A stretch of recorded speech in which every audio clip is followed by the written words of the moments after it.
Жизнь моя аскетична, други, развлечений у меня почти да нету.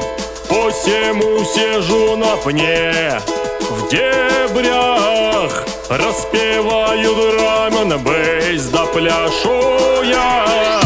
Правда, есть еще одно занятие, и оно меня весьма забавляет. Нападет, когда печаль, тоска, начинаю заниматься этим делом.